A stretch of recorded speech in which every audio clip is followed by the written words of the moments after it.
Greetings, Benjamin J. from BENZTRAINZ with another in the series. Well, a follow-up on that 898 that I derusted and getting ready to fill the holes where the markers used to be. So I'm going to do a video on doing that. But I have the new stack fitted. As you noticed, I had to cut new slots for one of these streamlined stacks. And it is ready to go. So I can just bend the tabs over when this is finished and it has a new stack, streamlined stack. Now the 898 uses a round stack, which is actually the light bezel off of the Commodore Vanderbilt, and mounts vertically rather than horizontally. So I had to cut new slots for the streamlined stack. But as you see, it fits rather well. So once I bend the tabs over, that's actually going to look quite good, I think. So we're going to fill these holes with epoxy putty. Now, I went on the inside and put some deep scratches in the metal around those holes to give the epoxy putty something to stick to. But this is really simple to use. This is epoxy putty. It's really, really quite simple.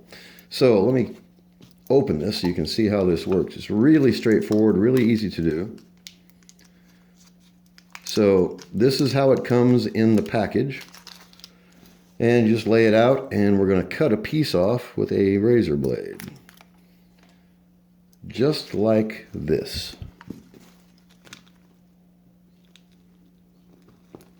Just cut a good sized chunk off. Wrap the rest of it back up, put it back in the tube. All right, now, to use this stuff, you just begin kneading it until it's one universal color. You probably want to fast forward through this part on the video. It's pretty boring. And there's no way to speed this up. You just have to knead it until it turns one uniform color. And in 24 hours, this stuff gets rock hard. I mean, rock hard. You can drill it, you can tap it. It is really, really tough stuff. Almost ceramic hard. You can leave a chunk. I'm used to use the leftovers and test them, how hard they would be. You tap it against your teeth and it feels like glass. I mean, the stuff it gets really hard, really quickly. And even though this isn't 5 minute, it takes a full 24 hours to cure, you'd be surprised that in about, 20 minutes, 40 minutes, it sets up pretty good. And like I said, in 24 hours, it is hard as glass. And you can drill it, you can sand it, you can tap it. So it takes a few minutes to knead this stuff to get it one universal color. As you notice, it doesn't really stick to your fingers. And it has the consistency of, when you're squeezing it like this, very much like chewed gum. That's about what it feels like. So as you can see, it's turning a universal color now. It's kind of a grayish blue. And you just keep kneading it. And the more you knead it, the softer it gets. It seems really stiff when you first start. So it's got the epoxy and the catalyst all mixed together. And then when you knead it, of course, it activates it. So it's pretty simple to use, and you can use it on anything. You can form parts with it. It's not pourable, but if you had a mold, you could actually force it into a mold and make things out of it. But it is great for filling holes because it's so thick and viscous. It sticks to almost anything. And that's why I put the scratches around those holes in that steel shell. It gives this stuff something to bond to.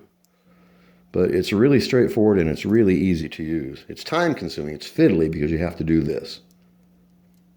And there's no way around it. You just have to knead it until it's one good universal color.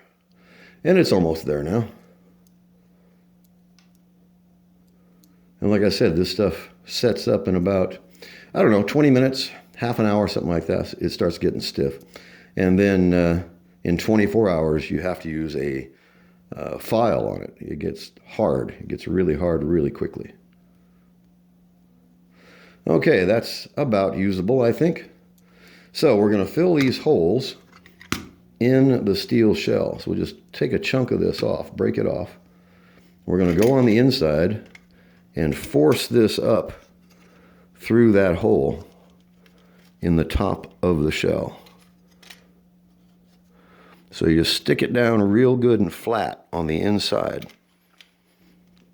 Give it some surface area to stick to. As you see, I don't know if you can see that. You should be able to. And you see it just extrudes up through the hole in the top. So then you take a razor blade and cut it off slightly above flush. Make sure there's no voids in it. See, there's an air hole right there. So that's the neat thing about this stuff. So you just take some more, push it up from the bottom, push it down from the top, and leave it just about like that. You can scrape off, as much as you scrape off now will save you a lot of time later, sanding it away. But you want to make sure that it's absolutely full, above flush. Just like that, as you see. All right, grab another piece and do the other side, same exact way. And just stick it up through the hole and mash it flat on the inside. And you try to spread it out so it gives you some good surface area for this thing to stick to. And this bonds really well. It'd be a struggle to get it back off again once you've got it solidified and once it's cured in place. We might want to make sure we don't fill up our hole for the number board. All right, I'll put a screwdriver in there before it sets. Make sure that that is open. Okay, spread that out. It sticks up through the top. That's why I use a razor blade. You can just kind of cut it off. Just like that. So make sure it's above flush. That's all you have to do. And try to take off as much as you can now. It saves you a lot of time later. Just make sure this is above flush.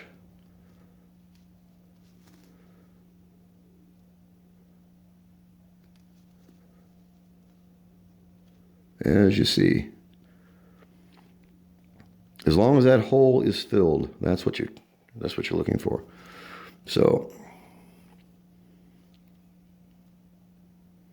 and if you at the end of this, when you sand it, if you do hit a air bubble, you can just fill it with standard 5-minute epoxy and then finish sanding it.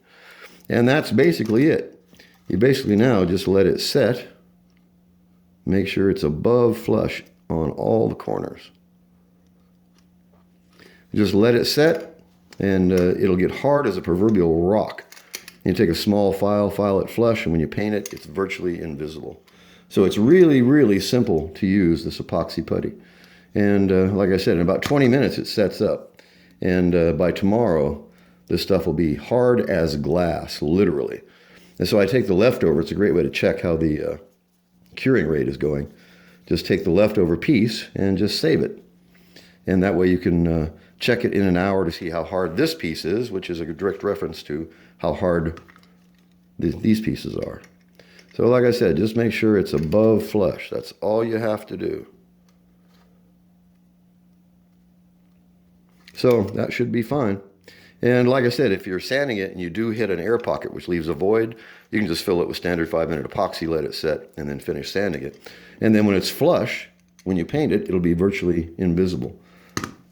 So I'll let that set. Those holes will be filled. And then when this is ready to paint, as you can see, the holes will be gone. It'll have a new stack. This is actually going to look all right. Now I'm thinking of hydro dipping this. If I do that, I'll do an in-depth video on it. And I won't go into details now, but if I do it, I'll definitely make a video of it. So anyway, just a quick video on using epoxy putty. It's really simple. It'll fix almost anything. You can fix or fill large holes with it. You can make parts out of it. You can do a lot with it. And like I said, once it's cured, it's sandable, drillable, tappable, and the stuff gets hard. No doubt about that. Anyway, I just want to do a quick video on using epoxy putty for filling holes. Now, you could take the leftover piece and actually fill the hole in the body. And I may do that, but I won't do it on the video.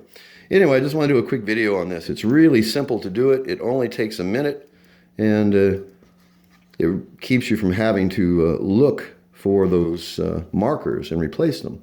This way you can just fill the hole, and it's invisible. You'll never know those markers were there.